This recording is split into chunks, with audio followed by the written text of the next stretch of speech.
მოგესალმებით. პირველ რიგში დიდ მადლობას გიხდით მომბრძანებისთვის და იმ დიდი ინტერესისთვის, რომელსაც იჩენთ უძრავი ქონების სფეროს მიმართ.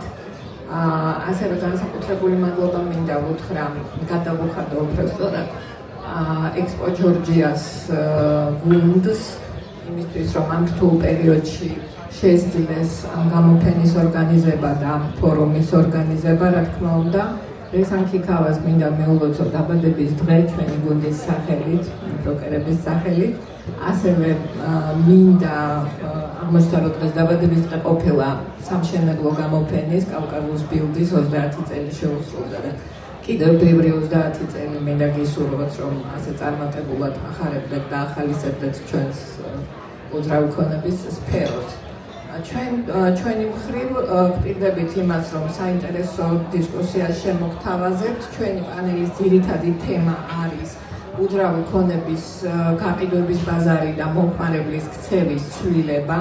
რა თქმა უნდა, თავისთავად ეს თემა საკმაოდ ვრცელი და მოცულობითი არის და ერთსაათიანი პანელის ფორმატში ყველა, ასე ვთქვათ, სფეროს ვერ მოვიცავთ და ვერ დავფარავთ.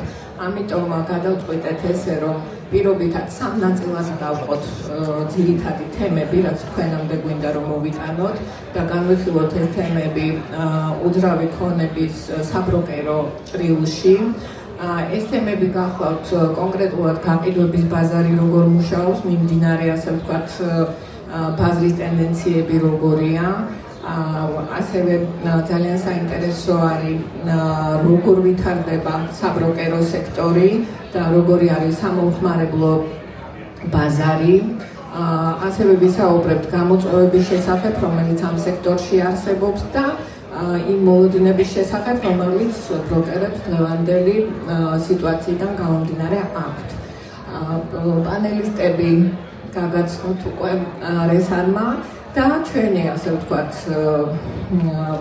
ჩვენს პანელს გახსნილად ვაცხადებთ და პირველი კითხვით მინდა გადავიდე ნატო ბოჭორიშვილთან და რომელსაც მინდა ვთხოვო, რომ აი ამ რთული კრიზისულ ფონზე 2025 წლის ბაზრის დინამიკა როგორი არის, მით უმეტეს ახლა პირველი კვარტალი უკვე ჩაიხურა და რაღაცა გარკვეული კვლევები გვაქვს, მონაცემები გვაქვს და ჩემთვის არის საინტერესო ეს მონაცემები bis ანალიზი თქვენი მხრიდან როგორ არის, ასე ვთქვათ, გაკეთებული, რა დინამიკა არის მოთხოვნის ნაწილში და ვთქვათ საფასო ნაწილშიც როგორ მიდის ამ ბაზარზე ტენდენციები.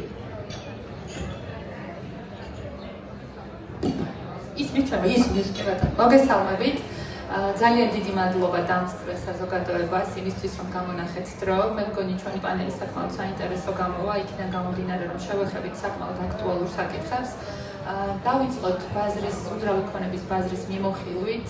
მოგეხსენებათ, რომ 2024 წელთან შედარებით იანვრის და თებერვლის მონაცემები არ იყო დამაიმედებელი, იქიდან გამომდინარე, რომ ბაზარზე შეინიშნებოდა მცირედი, მაგრამ მაინც კლება, განსაკუთრებით გაყიდული ბინების რაოდენობის მიმართულებით და მარტიდან ბაზარმა უკვე უფრო დაიწყო აქტიურება და პრინციპში მარტში იყო ზრდა, თუმცა რაც მოსახლეობისთვის მნიშვნელოვანია უფრო, ეს ზრდა გამოიხატება არ მხოლოდ გაყიდული ბინების რაოდენობით, არამედ ფასის კუთხით, ეს დაახლოებით 10-12% იყო ზრდა საფასო ნაწილში.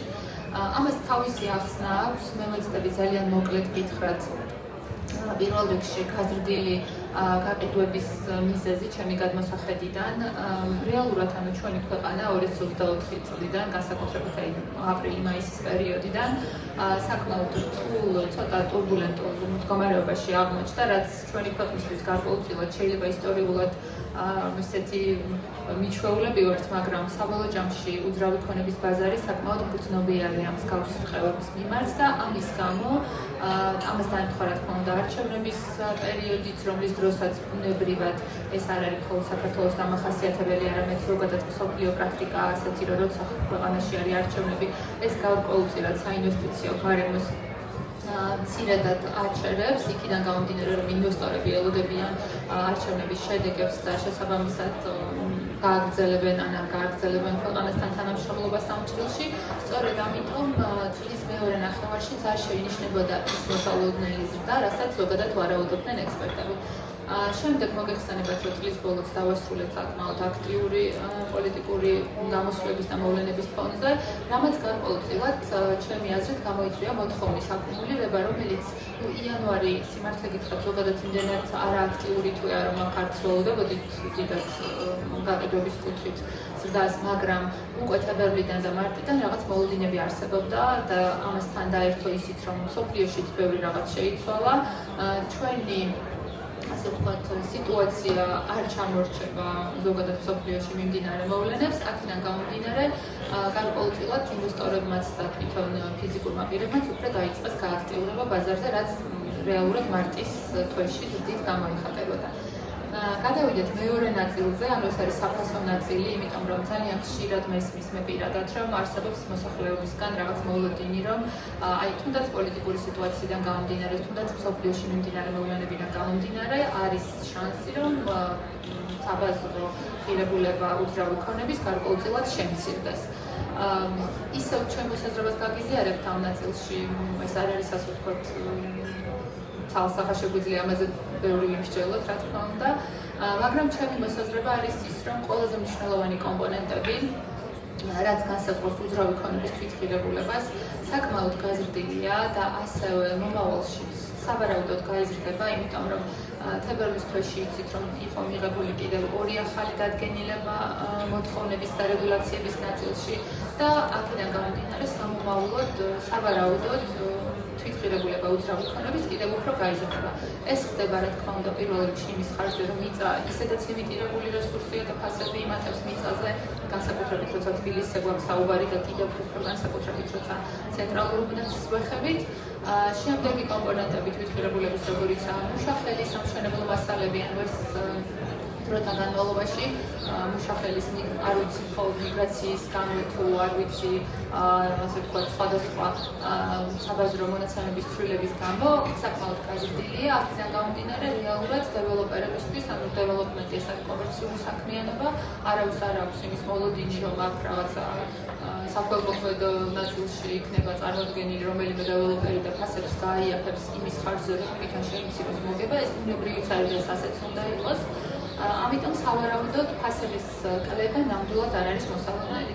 ზრდის კომპონენტს რაც შეეხება, ჩემი აზრით აქ უკვე მნიშვნელოვანი არის უფრო კონკურენციის და კონკურენტული გარემოს შექმნა, იმიტომ რომ მიუხედავად იმისა, რომ ჩვენი ქვეყანა რეალურად წარმოადგენს საკმაოდ ინტენსიურად თბილისზე რო ვისაუბროთ, საკმაოდ ინტენსიურად დასახლებულ ქალაქს, ეს იგულისხმება ამაში იგულისხმობ იმას, რომ თითო ასე ვთქვათ ოჯახი შედგება ჩვენთან დაახლოებით 3.5 წევრისგან. ეს რეალურად გვივიძგებს და გვაფიქრებინებს იმისგან, რომ სავარაუდოდ ეს ოჯახები გაიყოფა და შესაბამისად მოთხოვნა გარკვეულწილად შენარჩუნებული იქნება, თუმცა ამას როცა დაემატება საერთაშორისო მოთხოვნა და ჩემი აზრით, ანუ საქართველო უფრო და უფრო აქტიური ხდება მსოფლიო ბაზარზე და კიდევ უფრო დიდი შესაძლებლობები ექნება ჩვენ ქვეყანას, რომ იყოს წარმოდგენილი სხვადასხვა ქვეყანაში და მოთხოვნა გაიზარდოს საინვესტიციო კუთხით, ჩემი აზრით ეს სწორედ იმას განაპირობებს, რომ მოთხოვნა ამ ნაწილში იქნება საკმაოდ სტაბილური და დადებითი ტენდენციებით იქნება გამოხატული, თუ რა თქმა უნდა გარე ყევები და რაღაც პოლიტიკური სიტუაცია მკვეთრად არ შეიცვლება. ასევე საერთაშორისო გამოფენებზეც მინდა უბრალოდ გითხრათ, რომ ზოგადად საკმაოდ დიდი დაინტერესება არის ჩვენი ქვეყნის მიმართ გამოფენებზე, იმიტომ რომ საქართველოს უძრავი ქონების ეროვნული ასოციაცია ყოველთვის არის ხოლმე წარმოდგენილი გამოფენებზე, როგორც ამერიკაში, ევროპაში თუ აზიაში და ჩვენ წარმოვადგენთ ჩვენ ქვეყანას ყოველთვის. და რეალურად გვაქვს ურთიერთობა როგორც საბროკერო კომპანიებთან, ასევე იქაურ დეველოპერებთან და ნამდვილად შესამჩნევია, რომ საბროკერო კუთხითაც გააქტიურება შეინიშნება. ასევე ვიტყოდი იმას, რომ არსებული ვითარებიდან გამომდინარე ცენტრალური აზიის ქვეყნებისთვის კიდევ უფრო საინტერესო ხდება ჩვენი ქვეყანა. სწორედ იქიდან გამომდინარე, რომ როცა ადამიანს აქვს რაღაც გარკვეული კაპიტალი, რომელიც არ უნდა რომ თავის ქვეყანაში დააბანდოს, ცდილობს რომ დააბანდოს ისეთ ქვეყანაში, რომელიც მასზე ოდნავ უკეთესია და მე რაღაც სიამაყით აღნიშნავ ხოლმე, რომ ბევრი ცენტრალური აზიის ქვეყანაზე უკეთესი ქვეყანაა საქართველოს მევადელი მონაცემების და ამიტომ იმედი მაქვს, რომ ამ კუთხით მოთხოვნა უფრო ასე ვთქვათ გააქტიურდება და ეს ჩვენი ქვეყნის ეკონომიკას დაეთმობა. ძალიან დიდი მადლობა. დიდი მადლობა ნატო პასუხისთვის. ეს თემა რომ გავაგრძელოთ, მინდა შემდეგი კითხვით გადავიდე ბაიასთან, ბაია პოპულაშვილთან და ბაიას მხრიდან მინდა გაგვიზიაროს ბაიამ თავისი გამოცდილება და ანალიზი ერთგვარი საცხოვრებელი კუთხით, საცხოვრებელი უძრავი ქონების კუთხით, რა ტიპის ქონებაზე არის უფრო მეტი მოთხოვნა. ეხლა ნატოს ბაზრის მიმოხილვიდან, როგორც გავიგეთ, ძირითადი წამყვანი, ასე ვთქვათ, დომინირებული როლი საცხოვრებელ ბაზარს უკავია. ამიტომ გვაინტერესებს აი ამ კუთხით მიმდინარე ტენდენცია როგორი არის, ამ ეტაპზე რა ტიპის საცხოვრებელ ქონებას ეკანება უფრო მეტად მომხმარებელი და რა ტიპის მომხმარებელი არის ეს. გამარჯობა, პირველ რიგში მოგესალმებით. სესია მოუნოა დღეს რომ ვარ ჩვენთან ერთად და დაგვითმევთ, რომ რაც შეეხება საცხოვრებელ უძრავ ქონებას, ნატოს დავეთანხმებით სამსახად დავიტყვი იმას, რომ დღეს ყველაზე დიდი მოთხოვნა ჩემი დაკვირვებით არის საცხოვრებელ უძრავ ქონებაზე და არის საკმაოდ მრავალფეროვანი მოთხოვნა. აღნიშნავ იმასაც, რომ მოთხოვნა ნარჩუნდება როგორც მეორად ბინებზე, საკმაოდ აქტიურად წამოვიდა უკვე მშენებარე პროექტები, სადაც მომხმარებელი ანიჭებს და არჩევანს აკეთებს უფრო მეტად გადახდის პირობებზე. ბევრად უფრო მოქნილი არის დეველოპერების პროექტები გადახდის თვალსაზრისით, ვიდრე უკვე აშენებული ბინები. შესაბამისად შეგვიძლია ვთქვათ, რომ მოთხოვნა იყოფა. არიან ადამიანები, რომლებსაც ეჩქარებათ უძრავი ქონების ყიდვა და ისინი აკეთებენ ძირითადად არჩევანს უკვე დასრულებულ პროექტებზე, ან ირჩევენ მეორად ბინებს. და ასევე ადამიანები, რომლებიც იძენენ საინვესტიციო უძრავ ქონებას, ძალიან ხშირია უკვე გაქირავება, გადაყიდვის მიზნითაც ყიდულობენ ძალიან ბევრი ადამიანი და ამ შემთხვევაში უფრო დეველოპერულ პროექტებს ანიჭებენ უპირატესობას. იქიდან გამომდინარე, რომ გარდა გადახდის გრაფიკის არჩევანი შედარებით მეტია და გარდა ამისა, პატარა კვადრატულობის ბინები, რაც ძალიან კარგია როგორც გასაქირავებლად, ასევე შემდეგ გასაყიდად და საკმაოდ კარგი ამონაგები აქვს ორივე შემთხვევაში, თითქმის არ არის ხოლმე დასრულებულ პროექტში, ან აქვს საკმაოდ მაღალი ღირებულება. მომხმარებელის ტიპი და ქცევა მე ვფიქრობ, რომ საკმაოდ შეიცვალა ფასებთან ერთად, როგორც ფასები გაიზარდა, ასევე ვფიქრობ, რომ საკმაოდ დაიხვეწა საბროკერო სფეროც და შესაბამისად მომხმარებელის ქცევა. ისინი არ არიან მხოლოდ ფასზე ორიენტირებულები, არამედ ადამიანებს აინტერესებს უკვე რას მიიღებენ, რა სერვისს თავაზობს, რა იქნება ბენეფიტი. ცდილობენ, რომ შეიძინონ უძრავ ქონებასთან ერთად გარკვეული ცხოვრების ტიპი, რაც ადრესი არ იყო. და უნდა ვთქვა ისიც, რომ ინფორმირება ხდება უკვე მომხმარებელს. ანუ მომხმარებლები რომ მოგმართავენ ჩვენ მაგალითად უძრავი ქონების აგენტებს, ისინი ფლობენ უკვე გარკვეული ტიპის ინფორმაციას. ეს გვაიძულებს იმასაც, რომ ჩვენი სფერო უძრავი ქონების აგენტის როლი უფრო და უფრო გაიზარდოს, უფრო და უფრო დაიხვეწოს, მეტად ინფორმირებულები ვიყოთ, რადგან მივცეთ სრული სერვისი. ამიტომ მე ვთვლი, რომ ამ ეტაპზე უფრო მეტად საცხოვრებელ უძრავ ქონებაზე, საინვესტიციო უძრავ ქონებებზე, რომელსაც შემდგომ ადამიანები გრძელვადიანი გაქირავების მხრივ იყენებენ. ბატონო, იგივე კითხვით მინდა მიმართო ზურას ერისთავს და ზურას კონკრეტულად მაინტერესებს ვთქვათ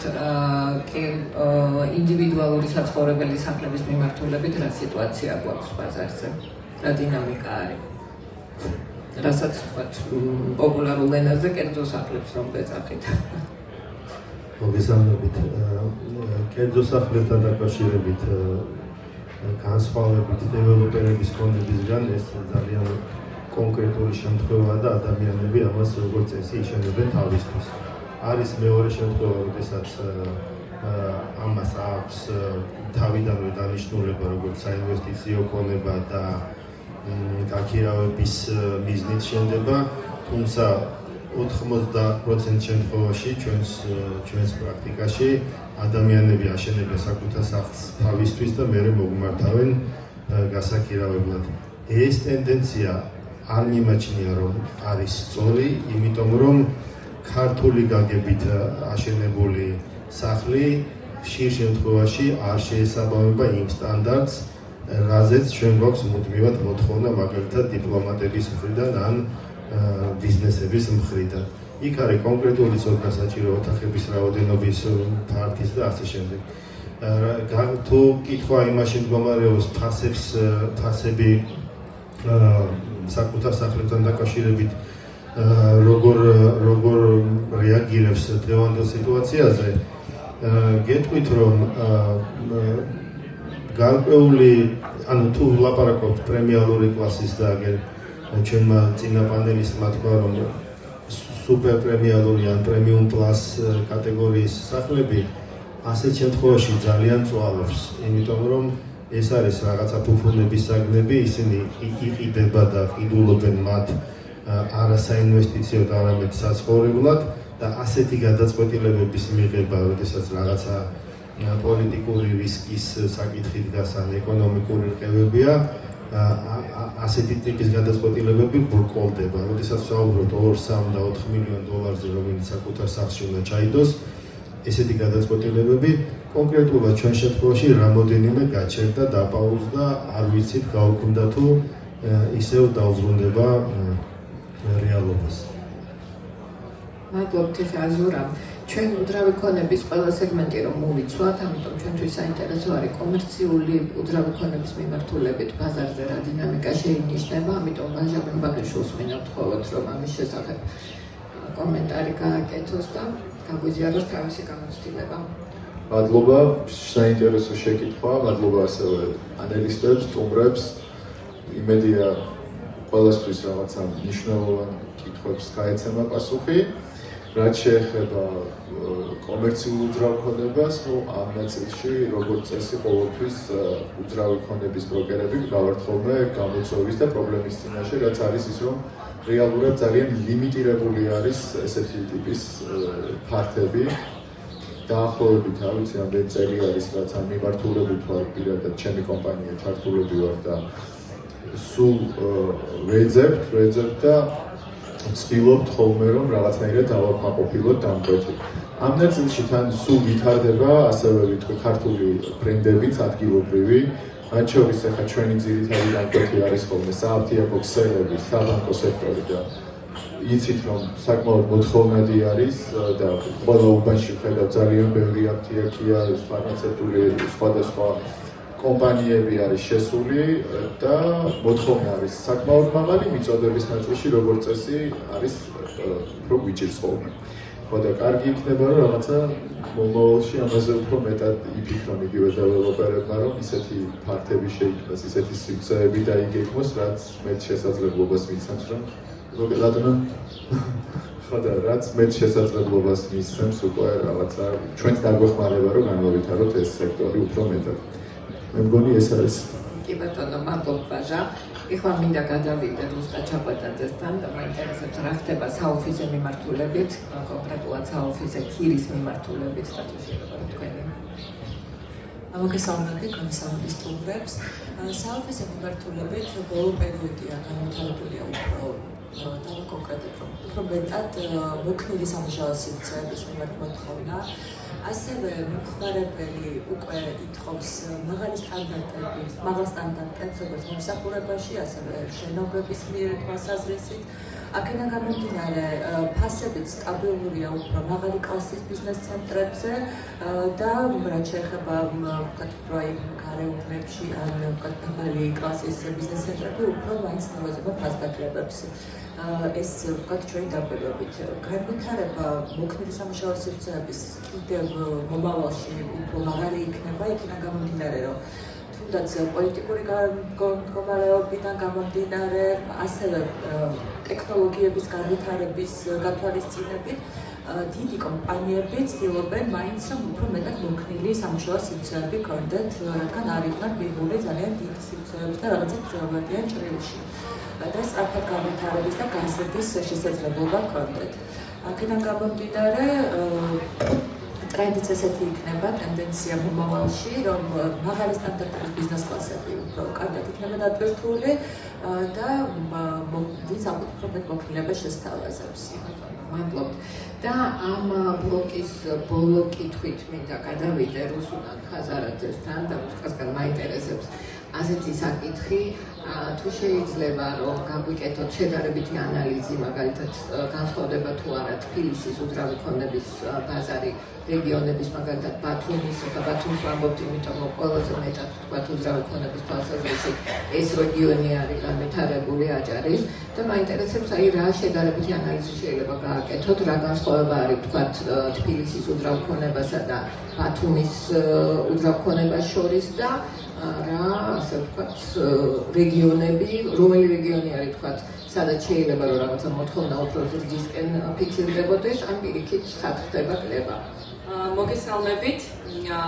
ხო, თბილისი და აჭარა, ბათუმიდან შემოგარენი ტერიტორია ინარჩუნებს კვლავ აქტუალობას უძრავი ქონების მოთხოვნის კუთხით. განსხვავებულია მოთხოვნა თვითონ უძრავი ქონების ტიპზე.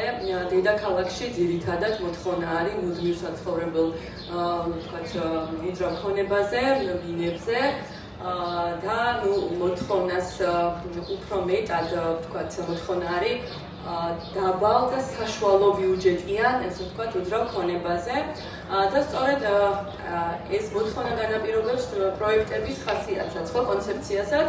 დეველოპერები ძირითადად ამ ბაზარზე მომხმარებლებს თავაზობენ რეზიდენციებს, ესე ვთქვათ, საცხოვრებელ უძრავ ქონებას და კომპლექსებს. მაშინ როცა აჭარის რეგიონში ძირითადად შემიძლია ვთქვა, რომ ჩვენი დაკვირვებით ჩვენ ორივე ბაზარზე ვარ წარმოადგენელი PLC, ანუ პროექტების 90% არის საინვესტიციო ხასიათის პროექტები და მოთხოვნაც ანუ არის უფრო დროებით საცხოვრებლად გამოსაყენებელ ფართებზე და ძირითადად ისეთ ფართებზე, რომელსაც გრძელვადიან პერსპექტივაში შეუძლია შემოსავლის მოტანა, ვთქვათ, მყიდველისთვის. ასევე მოთხოვნა არის უფრო ეს ინფრასტრუქტურულად განვითარებულ პროექტებზე, რომელიც ლოგიკურია, საკურორტო ზონაში დასასვენებლად იდეალურია. ძალიან საინტერესო არის თვითონ ეს საინვესტიციო პროექტების, ვთქვათ, კონცეფციის ცვლილებაც, ხო? სტანდარტულად ძველი, ვთქვათ, მოდელი რა იყო საინვესტიციო პროექტების, დეველოპერები აშენებდნენ აპარტ-ოტელებს, ყიდდნენ ბინებს, უძრავ ქონებებს, იბრუნებდნენ მართვაში და თავადვე მერე აქირავებდნენ და შემოსავალი იყოფოდა მესაკუთრესა და დეველოპერზე, ხო? დროთა განმავლობაში, ანუ ამ საინვესტიციო პროექტებმაც და მათმა კონცეფციამ განიცადა ევოლუცია და დღეს და ბოლო რამდენიმე წელია უკვე მართლა წამოვიდა ბაზარზე კლასიკური საინვესტიციო პროექტები, ხო? და დღეს უკვე აქტიურად ხვდებით დეველოპერების მხრიდან ბაზარზე საერთაშორისო ოპერატორების შემოყვანას. ფაქტობრივად აშენებენ 5 რეალურადაც აშენებენ 5 ვარსკვლავიან სასტუმროებს, რომელსაც მართავს საერთაშორისო ოპერატორები და ძალიან მაღალ ბრენდებზე აქვს საუბარი და მომხმარებლებს ეძლევა შესაძლებლობა, რომ იყიდონ 5 ვარსკვლავიან სასტუმროში ნომერი. და აქ შემოსავლის თვალსაზრისით ძალიან ვთქვათ განსხვავებულია იმ ტრადიციული კონცეფციებისგან. ინვესტორს აქვს შესაძლებლობა, რომ ვთქვათ შემოსავალი მიიღოს არა უშუალოდ მისი ქონების გაქირავებიდან, არამედ სასტუმროს მთლიანი შემოსავლიდან. რაც ვთქვათ გრძელვადიან პერსპექტივაში ძალიან მიმზიდველია, ფაქტიურად ინვესტორი შემოდის პროექტში მონაწილედ და მისი ეს ინვესტიცია გარანტირებული არის უძრავი ქონებით, არსად არ მიდის მისი საკუთრება, ხო? თბილისშიც შეინიშნება უკვე წამოვიდა მსგავსი ტიპის პროექტები, მაგრამ რა თქმა უნდა მოთხოვნიდან გამომდინარე არ არის ძალიან დიდი რაოდენობით. და ძალიან საინტერესოა, რომ ჩვენს პრაქტიკაში რაც არის მთის კურორტების აქტუალობა. ან ძალიან გაიზარდა მთის კურორტებზე მოთხოვნა, განსაკუთრებით აი Middle East-ის ნაწილში და ამან განაპირობა ის, რომ დღის მდგომარეობით ახლა უშუალოდ ჩვენ მუშაობთ სამ ძალიან დიდ პროექტზე, სადაც საერთაშორისო მინდა ვთქვა, რომ აი გუდაულში მაგალითად ფაქტობრივად ბოლო რამდენი წლის განმავლობაში ერთი მოთამაშე იყო, ხო?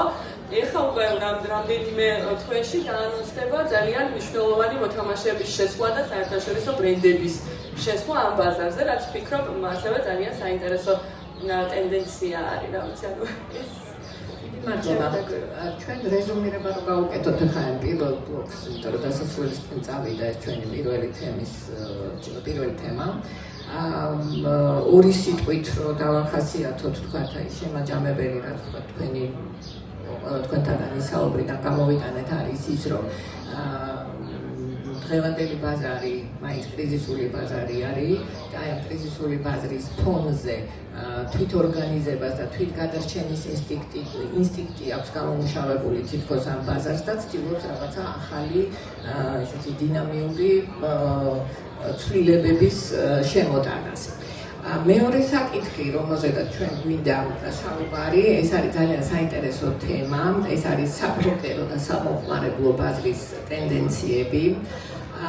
მე ვეცდები გამარტო რატომ არის ეს თემა საინტერესო და აქტუალური. მოგეხსენებათ, რომ უძრავი ქონების სექტორი არის საკმაოდ დიდი და მულტიკომპლექსური სექტორი, სადაც ძალიან ბევრი აქტორი არის გაერთიანებული. აქ არიან თავმოყრილი არქიტექტორები, დიზაინერები, სამშენებლო მასალების წარმოებლები, მშენებლები, დეველოპერები, რომლებიც ერთობლივად ესეთ საბოლოო ერთიან პროდუქტს ქმნიან, რომელიც არის უძრავი ქონება. ამ უძრავი ქონების რეალიზაციის ნაწილში საყვანძო როლი საბროკერო სექტორს უჭირავს. ყოველ შემთხვევაში საერთაშორისო პრაქტიკა ამას გვიჩვენებს და ის რომ თქვათ ჩემი მოსაზრება არ არის მხოლოდ და მხოლოდ მოსაზრება, ამის მაგალითად მე შემიძლია მოვიყვანო იგივე ჩემი კომპანიის რემაქსის საერთაშორისო ბრენდის რემაქსის მაგალითი, რომელიც ყველაზე მძლავრი ფრენჩაიზერი არის, ტოპ-10-ში შემავალი ფრენჩაიზერია და ზუსტად აი ამ ფრენჩაიზ ქსელის მეშვეობით ოპერირებს 100 ქვეყანაში და ამ 100 ქვეყნის ასე ვთქვათ წარმატებული ოფისების ისტორია ზუსტად ამაზე მეტყველებს, რომ საბროკერო სექტორი ერთ-ერთი მნიშვნელოვანი და მძლავრი კომპონენტი არის უძრავი ქონების ჯაჭვში, მოდი ესე ვთქვათ, ხო, ერთიან ჯაჭვში. საქართველოში, აგერ ჩვენ უკვე მე-12 წელიწადია, რაც ვთქვათ, საერთაშორისო პრაქტიკაზე გამოცდილ დაფუძნებულ ამ ბიზნეს მოდელს ვნერგავთ. და ვაკვირდებით იმას, აი ამ წლიან დინამიკაში, რომ ეს სექტორი ნელ-ნელა ვითარდება, საკმაოდ ახალგაზრდა არის ეს სექტორი და ამ სექტორის განვითარებაში ეხლა იკრებს ფაქტიურად, როგორც ბიზნეს ინსტიტუცია თავის ძალებს. ამ სექტორის გაჯანსაღებაში ლომის წვლილი დამეთანხმებიან ჩვენი პანელისტები, რომ მიუძღვის საქართველოს უძრავი ქონების ეროვნულ ასოციაციას. თითქმის ყველა პანელისტი, ვინც აქ ვართ წარმოდგენილები, ვართ ამ ასოციაციის წევრი კომპანიები ან პარტნიორი კომპანიები, ამიტომ შიგნიდან ვაკვირდებით ამ პროცესებს და ზუსტად ხედავთ, რა პოზიტიური დინამიკა მიმდინარეობს ამ სექტორში. და ამიტომ ახლა ამ თემასთან დაკავშირებით მე მინდა რომ ვაჟა მებაღიშვილს და ზურას ვთხოვო გაგვიზიარონ თავიანთი მოსაზრებები და თავიანთი გამოცდილება, რა ტენდენციები არის საბროკერო ბაზარზე და შესაბამისად ამ საბროკერო ბაზრის პარალელურად როგორ იცვლება სამოხმარებლო ბაზრის ქცევა და დამოკიდებულება. ზურა.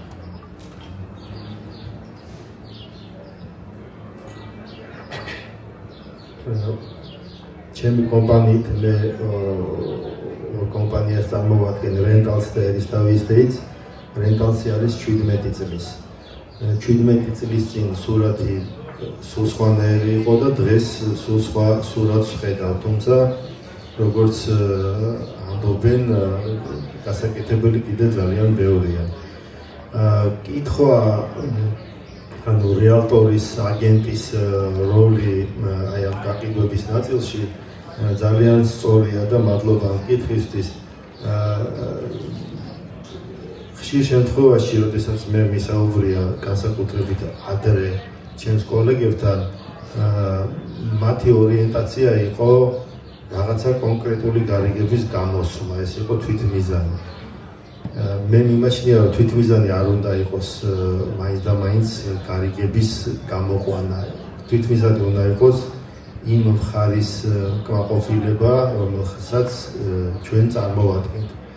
უნდა ამისთვის საჭიროა ძალიან დიდი ძალისხმევა და ცოდნა, არა მარტო კონკრეტული უძრავი ქონების, არამედ იურიდიული ნაწილის, საბანკო ნაწილის, მომხმარებლების ფსიქოლოგიის და ყველაფერი ამის ჯამით ქმნის იმას, რომ საბოლოო ჯამში, როდესაც გარიგება დგება და როდესაც იმ ადამიანს შეხვდები 1 წლის მერე, იმ ადამიანის თვალებში უნდა დაინახოს სიხარული შენი დანახვით და არა რაღაცა სიტუაცია, როდესაც ის არ არის თავისი გადაწყვეტილებით კმაყოფილი. ეს თემა ძალიან დიდია და ამას ჩვენ ვერ ამოვწურავთ, უბრალოდ იმას ვიტყვი, რომ განვითარებულ ქვეყნებში, სადაც უძრავი ქონება ძალიან აქტიურად განიხილება როგორც საინვესტიციო საშუალება, მაგალითად ამერიკაში, მაგალითად კანადაში 90 და მეტი პროცენტი ამ გარიგებების ხდება რეალტორების გავლით. ამის აზრი ის არის, რომ სწორედ რეალტორები წარმოადგენენ ყველაზე სანდო პარტნიორებს გამყიდველების და მყიდველებისთვის. მე მგონი აქ დავასრულებ.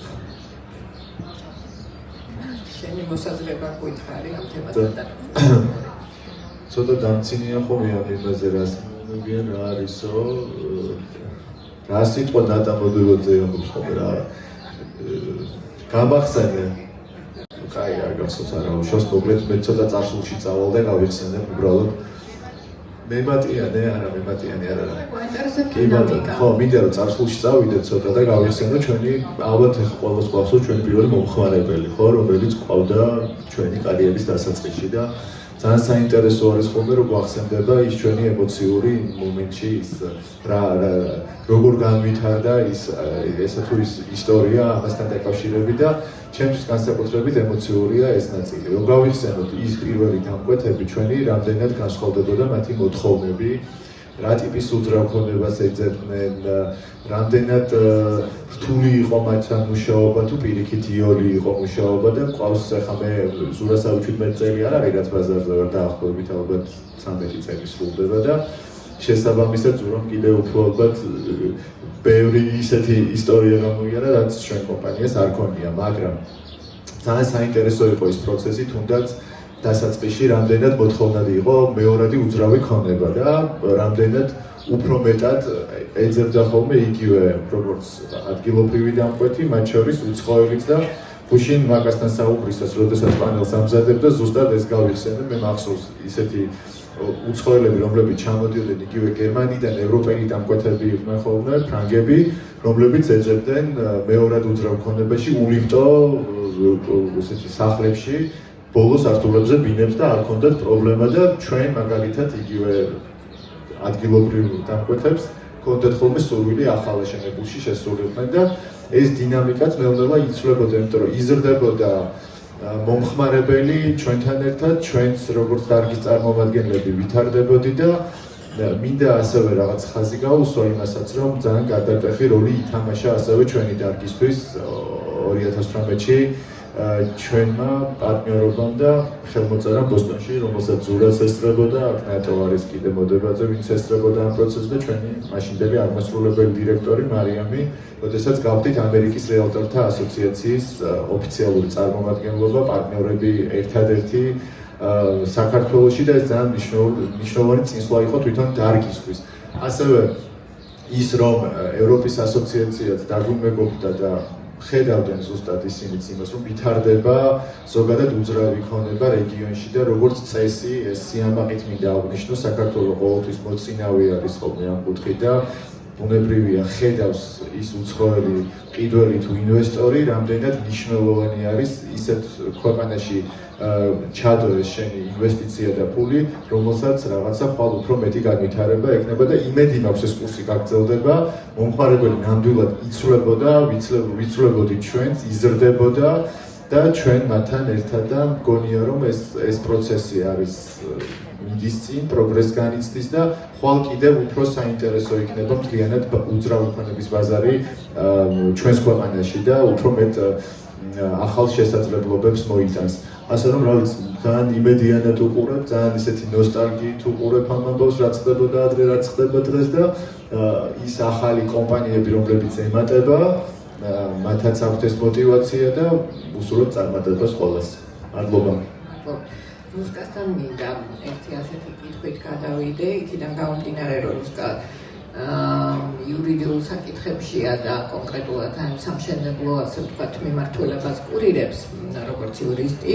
რუსკასგან მაინტერესებს ასეთი კითხვა, რომ როგორი არის მყიდველების ქცევა, რომლებიც ვთქვათ მოდიან სამშენებლო სექტორის მიმართულებაში დაკავებულ იურისტებთან. როგორი ქცევა მყიდველი, რა მოთხოვნები აქვს ამ მყიდველს და ძალიან შეიცვალა მყიდველი ბოლო წლების განმავლობაში. ხა მე ჩემი საქმიანობის ფარგლებში უკვე 15 წელია მიწევს ურთიერთობა მყიდველებთან, როგორც დეველოპერების მხრიდან და ჩვენ ძალიან ბევრ დიდ დეველოპერს წარმოვადგენთ ბაზარზე და თანამშრომლობთ. ასევე უშუალოდ მყიდველებიც მოდიან ხოლმე და შესამჩნევი გახდა ის, რომ კონკურენციის მატებასთან ერთად ვთქვათ, მყიდველებს როდესაც არჩევანი გაუჩნდათ, მოთხოვნები, ვთქვათ, კითხვებიც უფრო მეტია, ფრთხილები არიან, ვთქვათ, ადგილობრივ მომხმარებელზე რო ვისაუბროთ, იმ გამოცდილებამ, რაც წლების განმავლობაში დაგროვდა, ხო, იყო ბევრი დაუსრულებელი პროექტი, ძალიან სახელოვანი დეველოპერული კომპანიები, როგორ გაკოტრდნენ, ვთქვათ, და ვერ გადასცეს მქონებები მოსახლეობას. ასევე ვთქვათ, იყო რეგისტრაციებთან დაკავშირებული პრობლემები, ერთი აქტივი გაყიდული 10-ჯერ და ნუ მოკეთ ამან ძალიან ფრთხილი გახადა მომხმარებელი, ძალიან ბევრ კითხვას სვამს, ხელშეკრულებებს უგროვდებიან მაქსიმალურად. ურჩევნიათ, რომ აი ტრანზაქციის ფარგლებში წარმოდგენილი იყვნენ იურისტებით და ამაში არ დაზოგონ თანხა და იყვნენ გარანტირებულები, რომ ექნებათ ისეთი ხელშეკრულება, რომლითაც შეძლება თავის დაცვას. ჩვენ გვიკვეთავენ ხა უცხოელებს რაც შეეხება ისინი საერთოდ ანუ ნებართვების კვლევამდე მიდიან, გვიკვეთავენ ეგრეთ წოდებულ due diligence-ებს, რაც გულისხმობს მთლიანად პროექტის შესწავლას, კომპანიის შესწავლას და თქვათ რაიმე რისკების აღმოჩენას, თქვათ და მე ღებულობენ გადაწყვეტილებებს, თქვათ ყიდვასთან დაკავშირებით და ამას შეცვალა დეველოპერების ქცევაც. ადრე თუ დეველოპერები რაც პოზაში იდგნენ და ვიცით რა ეს ჩემი ხელშეკრულება შაბლონური და ამას არ შევცვლი, ანუ ესე ვეღარ პასუხობენ. და დეველოპერები მოდიან ჩვენთან და ხელშეკრულების ანალიზით ხოვენ, კითხვებს გძავნიან, რომ აი ამ კითხვებზე როგორი უნდა იყოს ჩვენი პასუხი და ახლა გაიდლაინებით აძლევენ ხოლმე თავიანთ გაყიდვების გუნდს. მოკლედ, ანუ ეს არის ძირითადი მაჩვენებელი, რომ ანუ ძალიან ფრთხილად უყურებენ, ამოწმებენ, კითხვებს სვავენ, ითხოვენ რეგისტრაციას, ადარებენ. მე მინახავს შედარებითი ანალიზი კლიენტების მხრიდან მოწოდებული, ანუ უცხოელი მყიდველები, ორი პროექტი ისე აქვს შედარებული, რომ მე როგორც იურისტი გაგურებული ვჩები ხოლმე. და ანუ მე უკვე აი ამით ესაუბრებიან დეველოპერს, რომ ეს პროექტი ამას თავაზობ, შეგიძლია შემომთავაზო და რიგ შემთხვევაში უჩევნიათ, რომ ცოტათი ძვირი გადაიხადონ და იყიდონ ისეთი აქტივი, რომელიც მერე თავის ტკივილი არ იქნება მათთვის. მე ერთი კითხვა მაქვს რუსკასთან, ასეთი რომ აი საცალო მყიდველები მაგალითად, ხო? რა დინამიკას აკვირდებით, თქვათ, საბროკერო სექტორის განვითარებასთან ერთად, რამდენად კლებულობს მაგალითად თქვენთან ასეთი მისი საცალო მყიდველების მომართვიანობა? ხო არ ჩაანაცვლა მაგალითად აი ეს პროცესი, რასაც მთლიანად თქვათ იურისტებისგან იღებდნენ მყიდველები, ეხლა საბროკერო ნაწილმა, იმიტომ რომ ჩვენ ბევრი ვისაუბრეთ იმაზე, რომ პოზიტიური დინამიკა ნამდვილად შეინიშნება, მიუხედავად იმისა, რომ ეს არის თქვათ ესეთი ახალგაზრდა სფერო, ხო, შედარებით და ეს პოზიტიური დინამიკა გამოიხატება ზუსტად იმაში, რომ ძალიან ბევრი ჯერეთი საერთაშორისო აქტორები შემოვედით ამ ბაზარზე, რომელსაც უკვე რაღაცა გარკვეული ჩვენი სტანდარტი გვაქვს მუშაობის და ეს სტანდარტი უკვე აი მულტი, ასე ვთქვათ, დისციპლინების ერთობლიობას გულისხმობს. ასევე ადგილობრივი ბროკერები, წარმატებული ბევრი brokeri ყავს და ამიტომ ის მაინტერესებს დინამიკაში ვთქვათ, რამდენად შეიცვალა სიტუაცია და რამდენად ჩაანაცვლა ბჭყალებში, მოდი ესე ვთქვათ, კარგ ბროკერთან მოხვედრილი ადამიანების რიცხვმა. ხო, ნუ VLC-ის ვთქვათ, კიდევ ერთხელ აღნიშნავ, რომ თუ რამე მე სტანდარტულ ამას გულისხმობ, თუ რაღაცა ისეთ სპეციფიური იურიდიულ ამას არ ითხოვს. ნახეთ, ის სეგმენტი, რომელიც ვთქვათ, საცალო მყიდველების ნაწილში VLC-ისთან მოდის, VLC-ისთან მაინც მოდის. იმიტომ რომ BLC-ის როლს სხვანაირად ხედავენ, თქვათ და ჩვენი თქვათ კლიენტები ძირითადად არიან ინვესტორები, თუნდაც საცალო კლიენტები და პრემიუმ და უმაღლესი კლასის პროდუქტებთან თქვათ აქვს შეხება და ჩვენი ჩართულობა მაინც ჭირდებათ.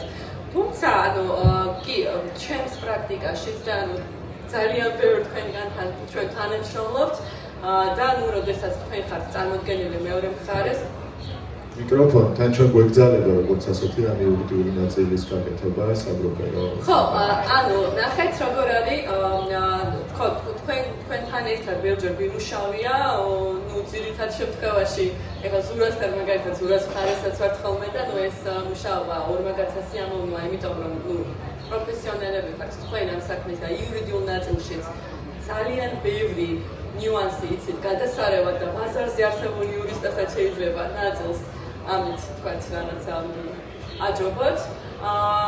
თუმცა ხო, შემიძლია ვთქვა, რომ გააჩნია ბროკერებსაც თქვათ და რეალტორებს, ხო?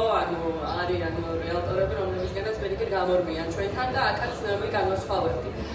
თუმცა ძალიან დიდი როლი აქვს კი თქვენს პროფესიას და თქვენს ჩართულობას იმაში, რომ ხო, ჩვენთან ადგილობრივ ბაზარზე მით უმეტეს, ადგილობრივ მომხმარებელთან მიმართებაში, თქვათ არ არის ესეთი აქტუალური. თუმცა BLC სეგმენტი მაინც უფრო სამშენებლო კომპანიები და დეველოპერები არიან და ის ნაწილიც.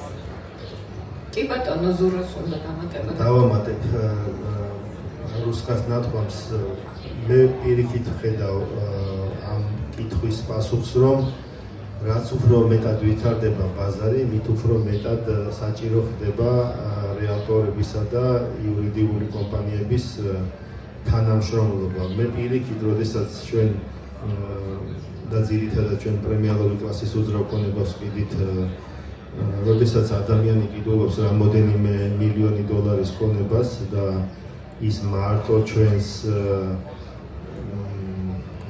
ჩვენს ანალიზზე და მარტო ჩვენს რჩევებზეა დამოკიდებული, მე პირიქით ყოველთვის მიგვირს და ვეუბნები, რომ ასეთ შემთხვევაში ჯობია შენ აიყვანო შენი იურისტი, გადაუხადო მას 2,000 თუ 3,000 თუ რამდენიც გინდა იმდენი 1000 დოლარი და იცოდე, რომ ეს გადაწყვეტილება შენ მიიღე მას შემდეგ, რაც ყველა რისკი შეაფასე.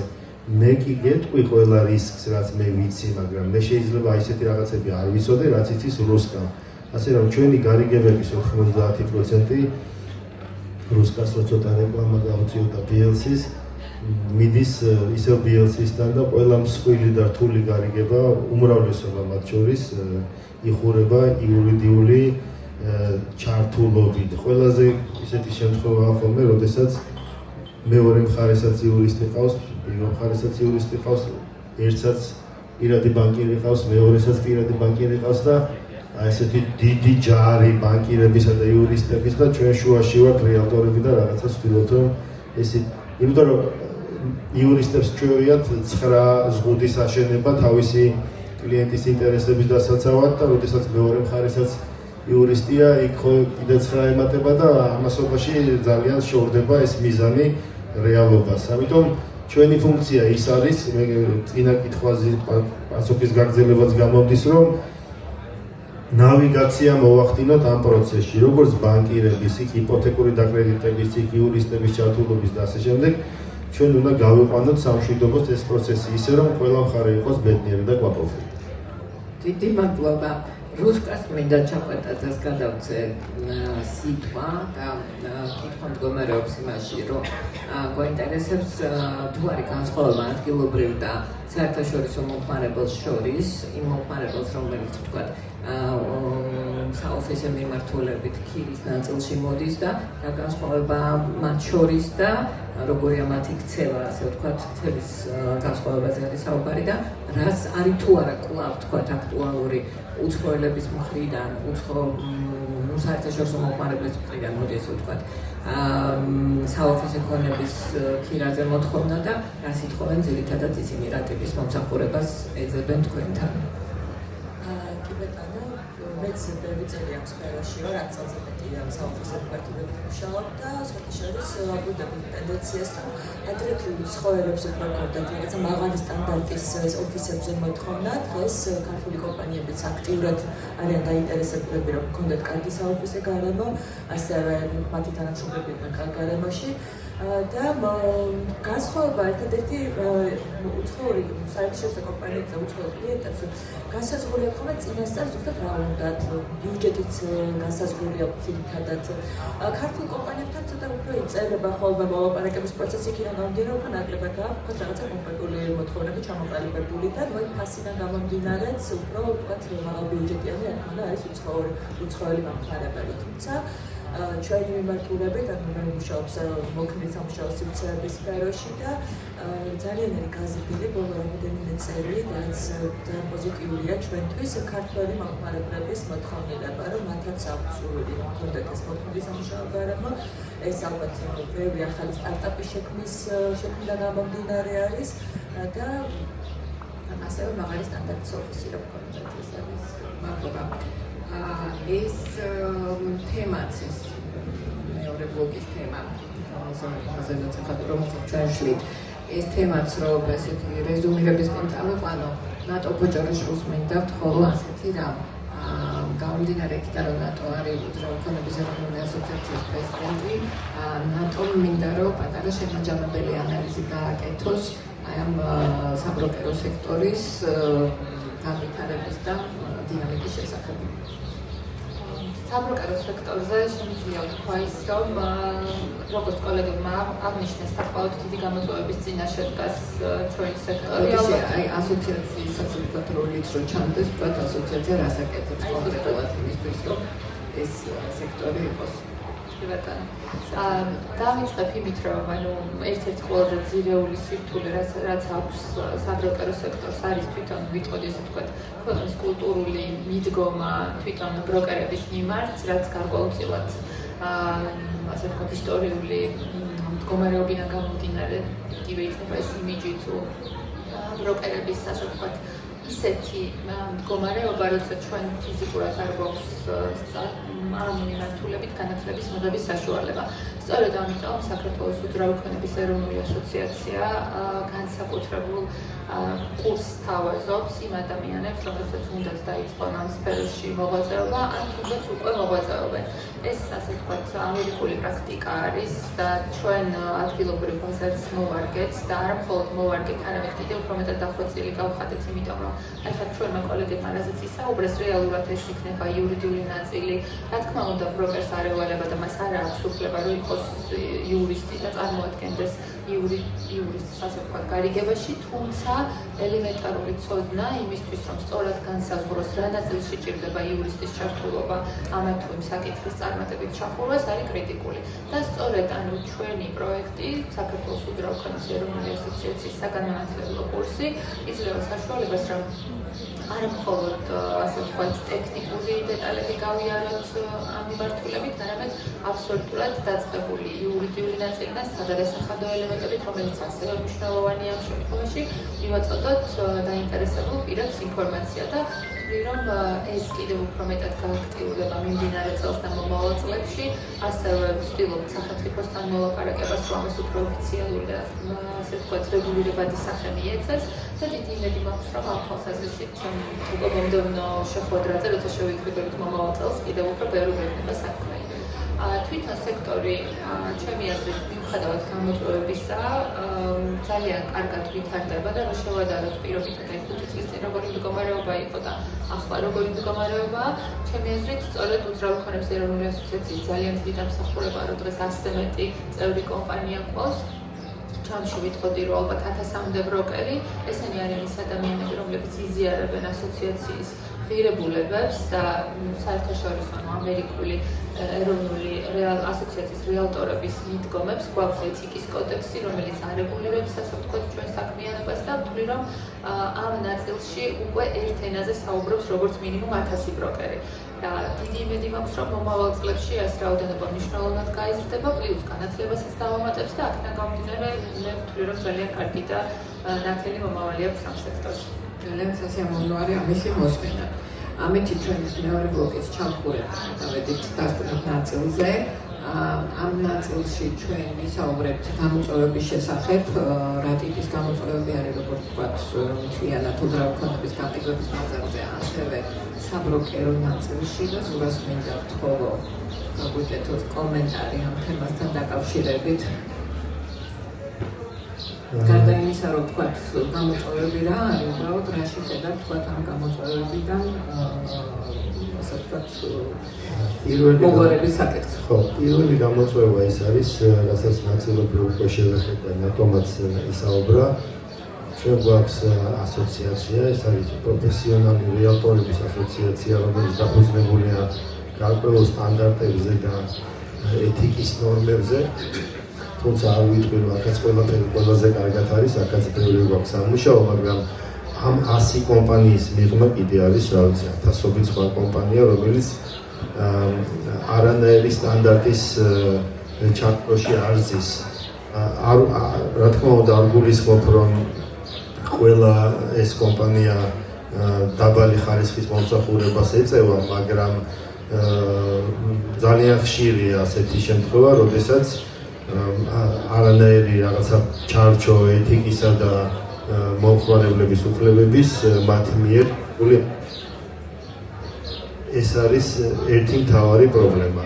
მეორე პრობლემა, რასაც ხაზს გაუსვამდი, არის ის, რომ კანონმდებლობა როგორც სუბიექტს ჩვენ რეალტორებს პრაქტიკულად არ გვცნობს და არ გვაღიარებს, არ არის გაწერილი ვინა ვართ ჩვენ და რა სტატუსი გვაქვს, რა უფლებები გვაქვს, რა მოვალეობები გვაქვს. აი ეს რაც თქვით, რომ შეგვიძლია თუ არა ჩვენ იურიდიულ ნაწილში ჩავერთოთ თუ არა. საერთოდ კანონი ამაზე არაფერს ანუ გასაგებია, რომ იურიდიული საქმე იურისტმა უნდა გააკეთოს, მაგრამ რეალტორის შესახებ კანონი არ არსებობს. ამიტომ ჩვენ ვამბობთ და ამას ვამბობთ ყოველთვის, რომ ასოციაციამ უნდა იტვირთოს სერტიფიცირების ნაწილი და როგორც მაგალითად NAR გასცემს ლიცენზიებს ბროკერებისთვის, ისევე ჩვენმა ასოციაციამაც გარკვეული სწავლის საათების დაგროვების შემდეგ რეალტორებს მისცენ ეს უფლება. კიდევ ერთი გამოწვევა რაც არის ის, რომ და ეს საერთოდ უკონტროლოა, ეს არის სხვა ქვეყნიდან შემოსული აგენტები, რომლებიც საერთოდ არანაირ რადარზე არ ჩანან, არანაირ გადასახადს არ იხდიან, არსად ოფისი არ აქვთ და მუშაობენ რაღაცა თუ იტყოდი შარლატანური რაღაცა წესებით. ერთ აგენტს მოყავს კიდე 3 და იქ საერთოდ კლიენტის უფლებებზე და მათ ინტერესებზე ლაპარაკი არ არის. ესეც კანონის ნაწილია, ჩემი აზრით, რომ მარტივად ვიტყვი, როდესაც ადამიანი ძალიან პატარა მობილურს ყიდულობს, მას გარანტიის ფურცელი მოყვება რამოდენიმე წლით, რომ მისი შენაძენი დაცული იყოს. მაშინ, როდესაც რეალტორი ლაპარაკობს 100 და მილიონი, 100,000 და მილიონი დოლარის ქონების ღირებულებაზე, აქ როგორ შეიძლება რომ ეს არ იყოს რაღაცნაირად რეგლამენტირებული ან შიდა წესებით, ან კანონით. მე მგონი ეს არის. გამოწვევა ძალიან ბევრი გვაქვს კიდე, მაგრამ ყველას ვერ დავფარო. ძალიან ბევრი და ასოციაცია გეგმავს ამ მიმართულებით საინტერესო ნაბიჯების გადადგმას და ალბათ დაიდება ეს რაღაცა კონკრეტული გეგმა, ამ გეგმის პრეზენტირებას აუცილებლად მოვალთ ფართო საზოგადოების წინაშე. აი ასაც მინდა ვკითხო გამოწვევების შესახებ. შენ როგორ ხედავ, რა არის შენი გადმოსახედიდან ამ სფეროში ყველაზე დიდი გამოწვევა? და როგორ ფიქრობ ამის მოგვარებას, გზებს? ჩემი აზრით პირველი გამოწვევა არის პროფესიონალიზმი. მე მემატიანი ფიზიკურად ვერ ვიქნები ასაკიდან გამომდინარე, მაგრამ საკმაოდ დიდია საზოგადოების მხრიდან უნდობლობა უძრავი ქონების აგენტების მიმართ, რაც მე ვფიქრობ, რომ პირველ რიგში სწორედ განათლებით და პროფესიონალიზმით უნდა აღმოიფხვრას. ეს არის პირველი, რადგან დღეს ადამიანებს სჭირდებათ, რომ უძრავი ქონების აგენტმა არა ჩვენოს მხოლოდ ბინა, არამედ კონდეს რეალური ინფორმაცია რა ხდება ბაზარზე. აღწერა ურჩიოსის გახდეს მისი, ასე ვთქვათ, პარტნიორი უძრავი ქონების შეძენის გზაზე. შესაბამისად, მე ძალიან მიხარია, რომ 1 წლის წინ მე პირადად ვეძებდი, გაინტერესებული ვიყავი, რომ ამ სფეროში არსებობდა რაღაც კურსები, ყველა კურსი მაქვს გავლილი, რაც იყო ბაზარზე და წელს ბევრად უფრო მეტი საინტერესო საგანმანათლებლო აქტივობა არის უძრავი ქონების ბროკერების მიმართ, კონკრეტულად ამ სპეციალიზირებით. და შესაბამისად მე ვფიქრობ, რომ მთავარი პირველ რიგში არის ის, რომ დავიბრუნოთ სანდოობა და რეალურად მომხმარებელს დავანახოთ ის, რომ დღეს უძრავი ქონების აგენტი თამაშობს ერთ-ერთ მთავარ როლს უძრავი ქონების შეძენაში. როგორც ბევრ ქვეყანაში, ევროპაში, ამერიკაში იშვიათი ქონება, რომელიც უძრავი ქონების აგენტების გარეშე იყიდება და ხდება მისი რეალიზება და ვისურვებდი, რომ საქართველოშიც უახლოეს მომავალში სწორედ ესე ყოფილიყოს და როგორც მესაკუთრებს, ასევე მყიდველებს სწორად განესაზღვრათ უძრავი ქონების აგენტების როლი. ბატონო, დიდი მადლობა ბაია. და ჩვენი ბოლო კითხვა პანელის დასასრულს არის, რა მოლოდინები გვაქვს ამ უახლოესი მომდევნო 12-24 თვის განმავლობაში და ამ ნაწილში მინდა რომ პანელის ყველა მონაწილემ 2 წინადადებით თავისი კომენტარი გაგვიკეთოს. ნატო დავიწყებთ შენით. მე ვიტყოდი ესეც რაღაცას, რომ ძალიან რთულია დღესდღეობით პროგნოზის გაკეთება ნამდვილად, თუმცა მეორეს მხრივ რაღაც ოპტიმიზმი მაქვს და დიდი იმედი ვუყურებ მომავალს, ასე რომ მე მგონია, რომ რაღაცა ისე მოვახერხებთ, რომ ჩვენი ქვეყანა კიდევ უფრო წინ წავიდეს. არა ჩვეულებრივი ოპტიმიზმის გარეშე მოეცა ერთი დღე არ გვაცხოვრებს. ხო, ჩვენ რასაც ვაგვირდებით და ჩვენთან მომართვიანობას დეველოპერული პროექტების რაოდენობა არ იკლებს პირიქით, ანუ ძალიან ბევრი არის იქში და ამ მიმართულებით არც ვფიქრობთ, რომ მოთხოვნიდან გამომდინარე არის და თვითონ დეველოპერებს აქვს კარგი მოლოდინი. ეხლა არჩევნებიც იყო, ზოგადად ტურბულენცია გადაიარა ჩვენმა ქვეყანამ, არჩევნები ყოველთვის არჩევნების წელი მანამდეც და ცოტა შემდგომ პერიოდშიც იწვევს რაღაცნაირად სტაგნაციას და დაკვირვებას. მერე უკვე ზამთრის სეზონი, რაც ისედაც ძალიან ვთქვათ რთულია განსაკუთრებით კურორტული ზონებისთვის. და რასაც ვაკვირდებით ბაზარზე ქცევას თვითონ სამშენებლო კომპანიების დეველოპერების ან მყიდველების, ჩვენც მოლოდინი ძალიან დადებითი გვაქვს, რომ ზაფხულის პერიოდიდან რაღაცა გააქტიურდება ყველაფერი. ბაჟა. რაც მოლოდინი არა, უფრო სურვილი მაქვს, რომ საბოლოო ჯამში დაგვრჩეს ფეხით სავალი ნაწილი ადამიანებს, ეგრეთ წოდებული ტროტუარები. ეს ის ხუმრობით, მაგრამ იმედი მაქვს, რომ უფრო შეხედავენ დეველოპერები ზოგადად ქალაქს და ქვეყანას ისე, რომ უფრო საინტერესოს გახდიან და ამ პროცესს ვაკვირდებით და იმედი მაქვს, უფრო მეტად იფიქრებენ ამ ყველაფერზე და რა ვიცი, დაგში კიდე რასაც შეგვიძლია ყველაფერს ვაკეთებთ უძრავი ქონების ასოციაცია, რომ უფრო მეტად პროფესიონალური კადრები არსებობდნენ, რომლებიც ზუსტად საჭირო დროს, საჭირო ადგილას იქნებიან და გააკეთებენ მათ გასაკეთებას. მადლობა. ჩემი აზრით, პირველ რიგში გვჭირდება სულიაზე ევროპისკენ, ქვეყანაშიც და ამ სფეროშიც და შემდეგ დარწმუნებული ვარ, რომ ყველაფერი უფრო და უფრო უკეთ იქნება, ვიდრე დღეს არის.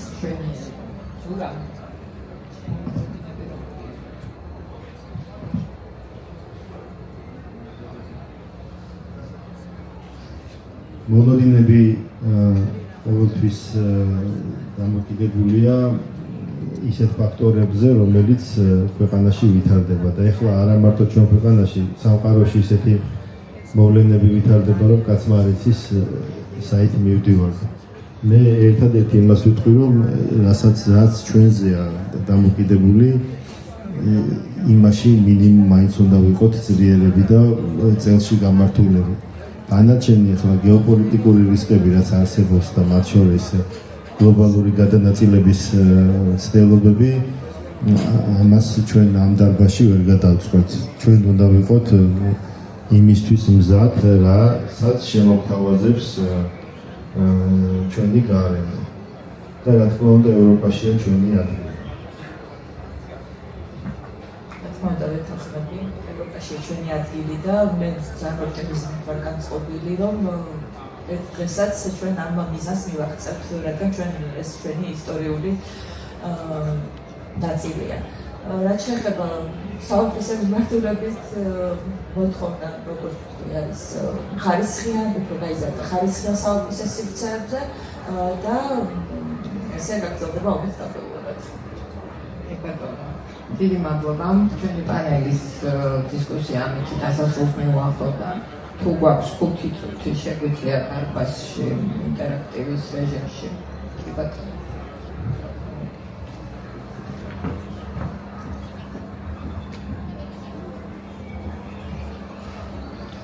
დიდი მადლობა ქალბატონო მარკა, მოგესალმებით ქალბატონო ნატოს ყველა თითოეულ წევრს.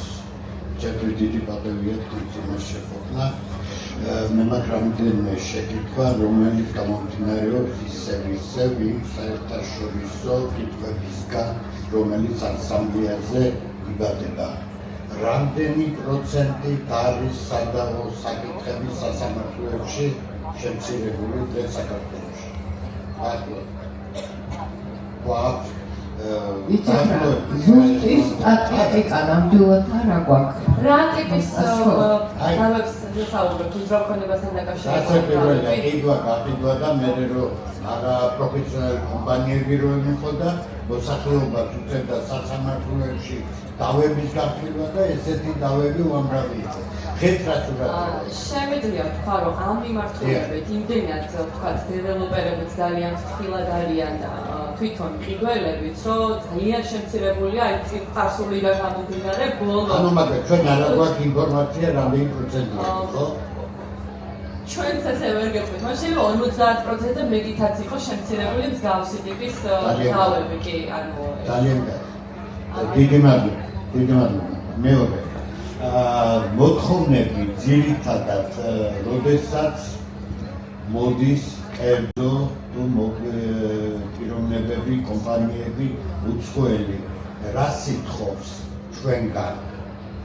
ითხოვს კომფორტულ პარკს და ასე შემდეგ, თუ პირველ რიგში აკეთებს მოთხოვნას როგორც საერთაშორისო ბაზარზე ეკოლოგიურად ჯანსაღ გარემოში, რომელსაც იმას უწევს ოფისში მუშაობა საათობით და ის უნდა იყოს ისეთი ეკოლოგიურად სუფთა გარემოში, რომელიც მის ჯანმრთელობას და მის იმას საფრთხე არ შეექმნას.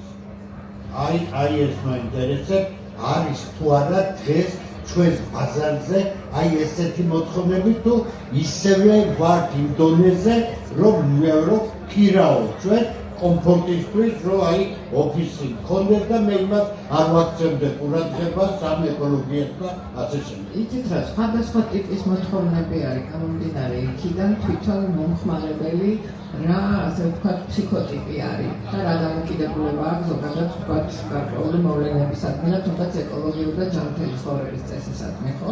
ის მომხმარებელი, რომლისთვისაც ჯანმრთელი ცხოვრების წესი არის მართლა თავისი ცხოვრების წესი, ეს მომხმარებელი რა თქმა უნდა აქცევს ყურადღებას გარემოს, რა გარემოშიც ამ თქვათ საცხოვრებელი მიზნით უნდა ვინის შეძენა, ამ თქვათ საოფისე მიმართულებით უნდა თავისი მე მაქვს კეთილობაში აი თეორიის შემცირება, ეკოლოგიური სუფთა მასალები, ამით აი ესეთი გარემოში აშენებულია.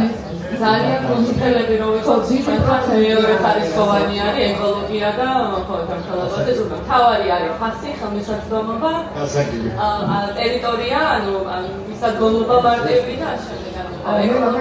დავამატებდი იმას, რომ უცხოელი მომხმარებელი, საერთაშორისო მომხმარებელი, რომელიც უკვე მოდის მაშინ ახლა საქართველოში, ასე თუ ისე უკვე მომზადებულია და იცნობს ბაზარზე, იცის მაგალითად რა ტიპის უძრავქონება შეიძლება მას აღწევს. დიდი მადლობა. მე დავამატებ ეს თვითონისებავით რა ძალიან ეკოლოგიაზე. მე ესეთი კითხვა ჩვენი საერთაშორისო დამქირავებლისგან არასდროს არ გამიგია. ეს კითხვა არ არ დასმულა არასდროს, არადა ჩვენ 65,000 კვადრატული მეტრი საოფისე პარტის გაგვიქირავებია და გაგვეყიდია. უფრო მეცაც გეტყვით, ჩვენ მოვდივართ იმ პერიოდიდან, როდესაც მაგალითად სახანძრო უსაფრთხოების ნორმები, რომელიც ანაბანა ამ ბიზნესში, ის კი არ იყო დაცული. ახლა ნელ-ნელა და არის შემთხვევები და ყოფილა შემთხვევები, როდესაც ძალიან დიდი კომპლექსები აშენებულა, რომელსაც მაგალითად არ აქვს მეორე საევაკუაციო სახანძრო კიბე, არა და 20 სართულიანი შენობა დგას. კითხვები უფრო მეტად არის იმასთან ხოლმე დაკავშირებული, თუ შიდა სტანდარტის მიხედვით ამა თუ იმ კომპანიას თუ დიპლომატიურ ინსტიტუციას როგორი შიდა სტანდარტი აქვს, მაგალითად ერთ სულზე 8 კვადრატული მეტრი, 12 კვადრატული მეტრი, ჰაერის მოწოდებისა და ვენტილაციის პარამეტრები. ესეთი კითხვები არის, მაგრამ აი CO-ს ნაწილში და სიმწვადის ნაწილში კითხვები ჯერჯერობით არ იმედია წამოვა. დიდი მადლობა.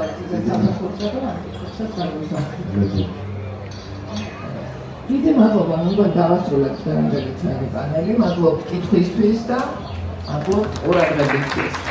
მადლობა მონაწილეობისთვის.